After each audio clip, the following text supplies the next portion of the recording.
Hello everyone and good morning. My name is Vivek Sharma and today we have three articles to discuss.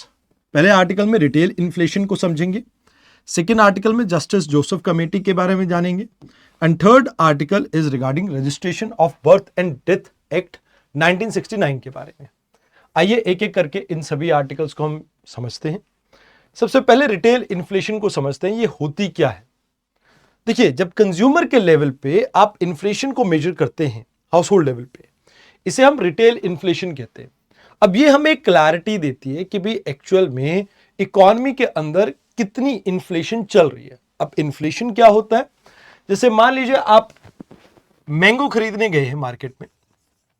अब last year mango की जो कीमत थी वो 100 रुपए थी और इस बार मैंगो की कीमत कितनी होगी, 120 रुपए।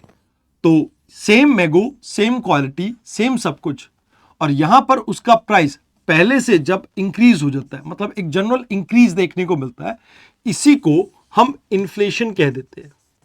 अब इन्फ्लेशन वैसे तो दो तरीके से हम मेजर करते हैं, एक कंज्यूमर प्राइस इंडेक्स और एक आपका होलसेल प्राइस इंडेक्स। तो यहां पर हम पर्टिकुलरली बात कर रहे हैं कंज्यूमर प्राइस इंडेक्स की, बिकॉज अगर आप हाउस होल्ड लेवल पे इन्फ्लेशन को समझ पाएंगे तो इससे एक बेटर पॉलिसी बन सकती है, जिससे आप कहीं ना कहीं इकोनॉमी के अंदर इन्फ्लेशन को कंट्रोल कर सकते हो। यानी मॉनेटरी पॉलिसी के डिसीजन मेकिंग में इसका एक खास रोल है, जो कि आपको ये आइडिया देता है कि भाई कॉस्ट ऑफ लिविंग अभी आपके देश में क्या चल रही है। अब हाल फिलहाल में क्या हुआ है कि इस बार जो आपकी रिटेल इन्फ्लेशन है वो अपने 2019 के लेवल तक पहुंच गया, मतलब ऑलमोस्ट लोवेस्ट लेवल आपको देखने को मिल रहा है पिछले 5-6 सालों के अंदर। अब ये अच्छी खबर है, बिकॉज फूड प्राइस जो काफी टाइम से काफी हाई चल रहे थे, जैसे वेजिटेबल, एग एंड पल्सेस का, वो नीचे आएगा एंड कहीं ना कहीं जो रेपो रेट में कट मिला है, इससे भी बेनिफिट मिलेगा कि जो इंडस्ट्रियल ग्रोथ है, यानी जो लोन्स हैं वो सस्ते होंगे, इंडस्ट्रीज के पास कहीं ना कहीं कैपिटल आएगा, जिससे कैपिटल आएगा तो इंडस्ट्रीज अपने आप को एक्सपैंड करेंगी, लोगों के पास पैसा आएगा तो durable and non durable goods की कंजम्पशन आपकी इंप्रूव होगी, तो ओवरऑल इकोनॉमिक एक्टिविटीज आपकी इंक्रीज हो सकती है इकोनॉमी के अंदर। अब इस पूरे डाटा को कैलकुलेट किया जाता है Ministry of Statistics and Programme Implementation के द्वारा, दैट इज मोस्पी। अब किस किस सेक्शन में कितना कितना इन्फ्लेशन रहा है, this data is not important. क्यों? क्योंकि अगले महीने फिर से ये डाटा चेंज हो जाएगा, तो ये चेंज होता रहता है डाटा, तो उसकी डिटेलिंग में नहीं जाने की जरूरत। अब यहां पर क्या कहा जाता है, देखो इसका इंपैक्ट क्या रहेगा। अब जैसे मैंने आपको कहा, अभी तक अपनी इकोनॉमी में क्या चल रहा था, एक टाइट मनी पॉलिसी चल रही थी। टाइट मनी मतलब जहां पर आपका रेपो रेट बहुत हाई था। तो अब जैसे मान लीजिए मेरे को घर खरीदना हो, तो घर खरीदने के लिए अगर लोन महंगा मिलेगा तो हो सकता है मैं अपना जो ये फाइनेंशियल डिसीजन है वो थोड़ा डिले कर दूं। तो कंजम्पशन के ऊपर असर पड़ता है जब आप ये देखते हैं कि किसी भी इकोनॉमी के अंदर बहुत ज्यादा इन्फ्लेशन चलता है। तो कहीं ना कहीं फिर गवर्नमेंट इन चीजों को हैंडल करने के लिए सब्सिडीज प्रोवाइड करती है, तो वो फिजिकल प्रेशर क्रिएट करता है। अब जैसे आप मान के चलो टमाटर के रेट बहुत ज्यादा चल रहे हैं मार्केट में, 100, 200, 300 रुपए किलो। अब गवर्नमेंट क्या करेगी, इन्हें सब्सिडाइज रेट पे बेचेगी। अब ऐसे केस में गवर्नमेंट को पैसा लगाना पड़ेगा, तो आपका जो फिजिकल प्रेशर है, मतलब आपका जो बेफालतू का खर्चा, रेवेन्यू एक्सपेंडिचर है, वो यहां पे इंक्रीज कर जाता है। तो दूसरी चीज, अब क्योंकि ये नहीं है सिनेरियो, अब क्योंकि इन्फ्लेशन कंट्रोल में आ गई है, तो वो आपका थोड़ा कम हो जाएगा। दूसरी चीज, अब देखो एक कहावत है, आमदनी अठन्नी खर्चा रुपया। हम अक्सर हाउस होल्ड के बारे में, मिडिल क्लास के घर के बारे में ये चीज काफी कॉमनली कहते हैं कि भाई देखो, सखी सैया तो खूब ही कमात है, महंगाई डायन मार जात है या खाए जात है, जो भी वो गाना था। तो कहने का अर्थ ये है कि आप हाउस होल्ड के बजट को देखिए तो फ्यूल एंड फूड, ये दो मेजर कंपोनेंट हैं जो हाउस होल्ड के मेजर एक्सपेंसेस में आते हैं। रेंट भी आता है खैर, बट कहीं ना कहीं आप ये मान के चलो कि जो असेंशियल जो आपके मेटल जो असेंशियल गुड्स थे, उनकी कॉस्ट यहां पर रिड्यूस होगी, तो कहीं ना कहीं हाउस होल्ड को भी एक रिलीफ मिलेगा। अब बेस पॉइंट आरबीआई ने 50 पॉइंट से नीचे घटाया, तो लोन सस्ते होंगे, जिससे ईएमआई घटेंगी और इकोनॉमी के अंदर इकोनॉमिक एक्टिविटीज आपकी और ज्यादा इंक्रीज करेंगी। अदर देन दैट, जैसे मैंने बताया, रेट में कट होगा, इकोनॉमिक स्टेबिलिटी भी कहीं ना कहीं इंप्रूव होगी। जब इन्वेस्टमेंट आएगी तो जो आपके मतलब आप ये मान के चलो कि इंडस्ट्रीज के पास अपॉर्चुनिटी होगी अपने आप को एक्सपैंड करने की, जो इन्वेस्टर का कॉन्फिडेंस है वो भी बूस्ट होगा। तो अब जो आपका दूसरा इंडेक्स है that is wholesale price index, इसको economic adviser department of industry and internal trade DPIIT ये इशू करता है, जो कि मिनिस्ट्री ऑफ कॉमर्स के अंडर आता है। इसमें बेस ईयर आपका 2011-12 रखा गया। एंड अगर बात की जाए तो इसमें हमारे 3 मेजर आर्टिकल है। प्राइमरी आर्टिकल आपके fuel and power and manufacturing वो जहां पर आपकी हाईएस्ट वेटेज यहाँ पे दी गई है। तो ये चीजें आपको याद रखनी है इसके बारे में। अब CPI के बारे में बात करें तो CPI अलग अलग लेवल पे मेजर किया जाता है। CPI कंबाइंड, जहां पर अर्बन रूरल दोनों एरिया के आप देखते हो, CPI रूरल, CPI अर्बन, ये 3 आपके अलग अलग कैटेगरी के CPI यानी कंज्यूमर प्राइस इंडेक्स की कैलकुलेशन होती है। अब जैसे मैंने आपको बताया मॉस्पी इसको कैलकुलेट करती है, बट मॉस्पी में भी नेशनल स्टैटिस्टिकल ऑफिस है जो इसको बनाता है। एंड अभी जो हम इन्फ्लेशन को कंट्रोल करने के लिए टारगेटिंग करते हैं तो उसमें इसको हम यूज करते हैं। एंड ये कॉस्ट ऑफ लिविंग को दर्शाता है। एंड बेस ईयर इसका भी 2012 ही है आपका। तो ये चीजें हैं इसके बारे में जो आपको पता होनी चाहिए। एडिशनल इंफॉर्मेशन में अगर आप वेटेज को याद रखना चाहें तो आप रख सकते हैं, but I don't feel like कि बहुत ज़्यादा इससे आपको फ़र्क पड़ेगा। बस याद रखना कि सबसे ज़्यादा वेटेज इसमें फूड एंड बेवरेजेस को दी गई है, उसके बाद हाउसिंग को, मिसलेनियस में बहुत सारी चीज़ें आती हैं, तो इस वजह से आप उसे निगलेक्ट भी कर सकते हो। अब बात करते हैं जस्टिस कोरेन जोसेफ कमेटी के बारे में। अब तमिलनाडु गवर्नमेंट ने ये डिसाइड किया कि सेंटर स्टेट रिलेशन के ऊपर हम एक कमेटी बनाएंगे, एक हाई लेवल कमेटी, ताकि स्टेट की ऑटोनॉमी को हम इंक्रीज कर सकें। जैसा कि आपको अभी गवर्नर के केस में देखने को मिला कि तमिलनाडु के गवर्नमेंट के फेवर में जिस तरह से सुप्रीम कोर्ट ने रूलिंग दी है, तो अब रूल 110 के अंडर जो तमिलनाडु लेजिस्लेटिव असेंबली का है, उसमें चीफ मिनिस्टर ने 3 मेंबर की एक कमेटी बनाई, जिसमें एक रिटायर्ड IAS ऑफिसर है दैट इज K अशोक, एक आपके वाइस चेयरपर्सन है जो कि तमिलनाडु स्टेट प्लानिंग कमीशन के वाइस चेयरपर्सन रहे M नागनाथन। तो ये 3 पर्सन अब मिलकर डिसाइड करेंगे कैसे हम रिफॉर्म लेके आए और स्ट्रेंथन करें फेडरलिज्म को। अब देखो, जैसा आपको पता होगा एजुकेशन, इन्वायरमेंट ये कॉन्करेंट लिस्ट में आते हैं। एंड इसमें सबसे बड़ा एक इशू ये रहता है कि ज्यादातर केसेस में, जैसे एजुकेशन के केस में, स्टेट गवर्नमेंट की ऑटोनॉमी ऑलमोस्ट 0 हो चुकी है। अगर इन्वायरमेंट की बात करें तो इन्वायरमेंटल इंपैक्ट असेसमेंट की रिपोर्ट्स में भी स्टेट की जो से है वो ऑलमोस्ट 0 है। तो इन्हीं चीजों को यहां पर ध्यान में रखते हुए कि भी हम पहले जो हमारी कई कमेटीज बनी है उनकी कुछ रिकमेंडेशन हो जो इंप्लीमेंट नहीं हुई हो, उसको हम कैसे बेटर इंप्लीमेंट कर सकते हैं, क्या कॉन्स्टिट्यूशनल रिफॉर्म चाहिए जिससे हम डिसेंट्रलाइजेशन को कहीं ना कहीं प्रमोट कर सकें एंड अपनी यूनिटी को प्रमोट कर सकें। इन एडिशन टू दिस, कैसे स्टेट सब्जेक्ट, जैसे मैंने आपको कहा ना कि भाई पहले एजुकेशन की बात करें या इन्वायरमेंट की बात करें तो इसमें स्टेट का से हुआ करता था, अब इसको कैसे वापस से रिवर्स किया जा सके इसके ऊपर हम फोकस करेंगे। एंड क्या एडमिनिस्ट्रेटिव रिफॉर्म लेके आए जिससे स्टेट की फंक्शनिंग और ज्यादा इफेक्टिव हो सके, ये यहां पर प्राइम फोकस है। अब when it come to the background, तो बैकग्राउंड जैसे मैंने आपको बताया कि भाई पिछले कुछ समय में एजुकेशन, लॉ एनफोर्समेंट, टैक्सेशन और फाइनेंस को लेके सेंटर और स्टेट्स, खासकर तमिलनाडु, केरला और वेस्ट बंगाल के बीच में काफी सारे इशू चल रहे हैं।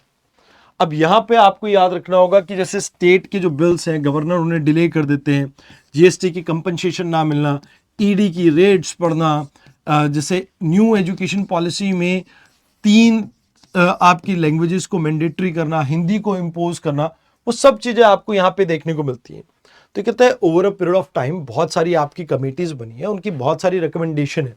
जैसे राजमन्नार कमेटी पहली कमेटी थी जो आप कह सकते हो 1969 में बनी थी, एंड इसमें आर्टिकल 356 को अबॉलिश करने की बात की थी और इंटर स्टेट काउंसिल को प्रमोट करने की बात की थी। एजुकेशन, प्लानिंग, फाइनेंस, यहाँ पर ग्रेटर ऑटोनॉमी देने की बात की थी स्टेट्स को। अब इसी तरह से सरकारिया कमीशन बना था। अब इसमें सेंटर स्टेट रिलेशन को एग्जामिन किया गया और इंटर स्टेट काउंसिल को एक बार फिर से स्ट्रेंथन करने की बात की गई एंड कुछ गाइडलाइंस इशू की गई थी आर्टिकल 356 को लेके, प्रेसिडेंट रूल को लेके। देन लेजिस्लेशन में कॉन्करेंट लिस्ट के सब्जेक्ट में स्टेट से कंसल्ट करना चाहिए, इस चीज को भी इन्होंने यहां पे प्रमोट करने की बात की है। Now if we talk about cooperative federalism और लोकल गवर्नेंस के ऊपर, आप ये मान के चलो पुंछी कमीशन की रिपोर्ट आई थी, इन्होंने भी डेमोक्रेटिक रिस्पॉन्सिबिलिटी को और ज़्यादा बेटर और क्लियर करने की बात की थी, बट यहाँ पर सेंटर की ओवर रीच को नेशनल इंटरेस्ट के नाम पे रोकने की बात की थी। तो कहा जाता है कि भाई ओवरऑल जुडिशरी ने भी इसको लाइक सेंटर स्टेट रिलेशन को कहीं ना कहीं इंप्रूव किया है, कहीं ना कहीं इसको इम्पेक्ट किया। जैसे बोमई केस के अंदर सबसे पहले बेसिक स्ट्रक्चर के अंदर रिकॉग्नाइज किया गया था फेडरलिज्म को। इवन अगर हम बात करें state of West Bengal versus Union of India case में भी यहाँ पे क्वासी जुडिशियल नेचर को कहीं ना कहीं क्वासी फेडरल नेचर को यहाँ पर कहीं ना कहीं प्रमोट करने की बात की थी कि भाई पार्लियामेंट अक्वायर कर सकती है आपकी किसी भी प्रॉपर्टी को, ये पावर उसके पास है। देन केशवानंद भारती केस में अगेन डॉक्ट्रिन जो बेसिक स्ट्रक्चर के उसको री इम्पोज किया गया था, देन री इन्फोर्स किया गया था। अब नाबम केस में अगर हम बात करें, फिर से लेजिस्लेटिव की सुपरमेसी को स्टेट सब्जेक्ट्स के ऊपर कहीं ना कहीं एडवोकेट किया गया था। तो ये सब चीजें आपको देखने को मिलती हैं। बट हाल फिलहाल में अगर हम बात करें, हमारे कॉन्स्टिट्यूशन के अंदर बहुत सारे प्रोविजंस है जो डील करते हैं अबाउट सेंटर स्टेट रिलेशन। जैसे 3 लिस्ट है आपके शेड्यूल 7 में, union list, state list, concurrent list. तो इसमें स्टेट लिस्ट के ऊपर, स्टेट सब्जेक्ट के ऊपर स्टेट लॉ बना सकते हैं, कॉन्करेंट में बना सकती है, बट अगर सेंटर का लॉ आया तो उस केस में सेंटर का लॉ प्रिवेल करेगा। But in case presidential assent है तो वहां पर सिनेरियो चेंज हो जाता है, स्टेट लॉ आपका ज्यादा वेटेज रखेगा। देन सेंटर स्टेट रिलेशन की अगर बात करें तो आर्टिकल 245 से 255 लेजिस्लेटिव पावर के बारे में बात करता है, 256 से 63 एडमिनिस्ट्रेटिव रिलेशन के बारे में बात करता है, आर्टिकल 268 से 93 फाइनेंशियल रिलेशन के बारे में बात करता है, आर्टिकल 356 पॉलिटिकल मिसयूज के बारे में बात करता है, वेयर एज आर्टिकल 280 आपके फाइनेंस कमीशन से डील करता है। तो यहां पे आपको ये चीजें याद रखनी थी। अब देखो हमारे पास क्या वे फॉरवर्ड हो सकता है। देखो अभी कोऑपरेटिव फेडरलिज्म का जमाना है जहां पर आपस में स्टेट्स एक दूसरे के साथ और सेंटर के साथ मिलकर काम करें। तो कहीं ना कहीं अभी हमें इंटरस्टेट काउंसिल जैसी चीजों को प्रमोट करना चाहिए, जिसमें सेंटर और स्टेट के बीच में जो मेजर इश्यूज हैं हम उनको रिजॉल्व करें और बेटर एक आउटकम यहां से निकाल सके, ताकि इंडिया की ग्रोथ को और एक पॉजिटिव स्टोरी दे सके। पुंछी कमीशन के अकॉर्डिंगली अगर हम बात करते हैं तो यहां पर रिस्पॉन्सिबिलिटी का डिवीजन और ज्यादा क्लियर करने की जरूरत है कि क्या सेंटर की रिस्पॉन्सिबिलिटी, क्या स्टेट की रिस्पॉन्सिबिलिटी है, और इस क्लैरिटी के साथ कहीं ना कहीं आगे एक अच्छा दोनों के बीच में तालमेल देखने को मिल सकता है।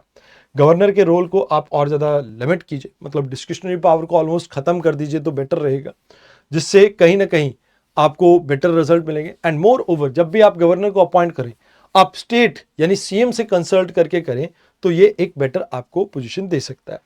देन फिस्कल ऑटोनॉमी की बात की जाए तो सेंटर और स्टेट के बीच में सबसे बड़ी जो प्रॉब्लम चल रही है, एक तो स्कीम्स के लिए पैसा ना आना टाइम पे, दूसरी चीज सेंटर ने जो जीएसटी इंप्लीमेंट किया था, जीएसटी इंप्लीमेंटेशन के बाद से सबसे बड़ी प्रॉब्लम ये रही कि स्टेट्स को कंपनसेशन टाइमली नहीं मिल पाया।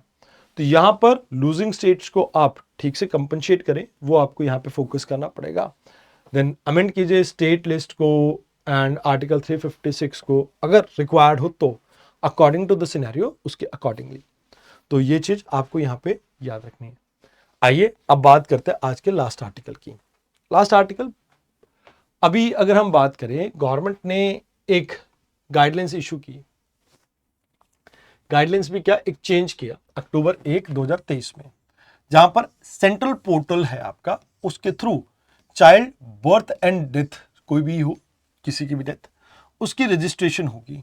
तो कहते हैं एक स्टैंडर्ड डॉक्यूमेंट होगा, वेरिफिकेशन इजी होगा, जो कि इंटीग्रेट कर दिया गया आपके वेरियस गवर्नमेंट डॉक्यूमेंट्स के साथ, जैसे national population register, ration card, voter card और आपके सेंसस से, कि भाई आगे चलकर हमें हर एक इंसान के साथ वो जो नेशनल पॉपुलेशन रजिस्टर है उसको मेंटेन कर रखा हो, तो किसी से उसके डॉक्यूमेंट मांगने की हमें जरूरत ना पड़े।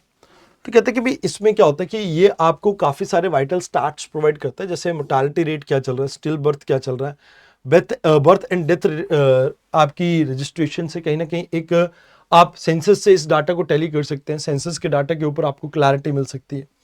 तो कहते हैं अभी क्या हो रहा है कि भाई इंडिया के अंदर जो बर्थ रिपोर्ट है वो रिड्यूस हो रही है, मतलब बर्थ रजिस्ट्रेशन कम हो रहे हैं, वेयर एज डेथ रजिस्ट्रेशन बहुत तेजी से इंक्रीज हो रही है। तो कहते हैं कि देखो यहाँ पे सबसे बड़ी जो प्रॉब्लम है कि गवर्नमेंट चाहती है, क्योंकि गवर्नमेंट के रूल के अकॉर्डिंगली 21 दिन के अंदर आपको मैंडेटरी या बर्थ और डेथ को रजिस्टर करवाना। एंड यहां पर इसमें आप ये मान के चलो एक नेशनल डाटाबेस को क्रिएट किया जाता है, किसके द्वारा? रजिस्ट्रार जनरल ऑफ इंडिया के द्वारा। बट अभी आप ये मान के चलो कि ये चीज कहीं ना कहीं प्रॉपरली नहीं हो पा रही है, तो प्रॉब्लम है इससे। मतलब क्या हो रहा है कि एडमिशन के टाइम पे, जॉब के टाइम पे, मैरिज के टाइम पे, प्रॉपर्टी के टाइम पे, हर जगह पर इसकी रिक्वायरमेंट होती है। बट क्योंकि ये ढंग से इंप्लीमेंट नहीं हो रहा, तो कहते कि भी एक सिनर्जी नहीं बिल्ट हो पा रही है। तो वैसे तो इस एक्ट के अंडर हम यूनिफॉर्मिटी लाना चाहते थे एंड ये चाहते थे कि भी जो रजिस्ट्रेशन है वो प्रॉपर हो सके। बट क्योंकि गवर्नमेंट प्राइवेट हॉस्पिटल, दो अलग अलग हॉस्पिटल चेन आ गई, इनसे रजिस्ट्रेशन टाइमली नहीं होती, कई बार गवर्नमेंट वाले नहीं करते, कई बार प्राइवेट वाले नहीं करते। अब अलग अलग स्टेट में अलग अलग मैकेनिज्म हो गए। स्टेट हेल्थ डिपार्टमेंट जैसे असम, हरियाणा में रिस्पॉन्सिबल है रजिस्ट्रेशन के लिए, पंचायत डिपार्टमेंट आपका केरला में रिस्पॉन्सिबल है, देन बिहार में आपका directorate of economics and statistics इसके लिए रिस्पॉन्सिबल है। तो एक यूनिफॉर्मिटी ना होना, इसके ठीक से इंप्लीमेंटेशन ना होने के पीछे एक रीजन है।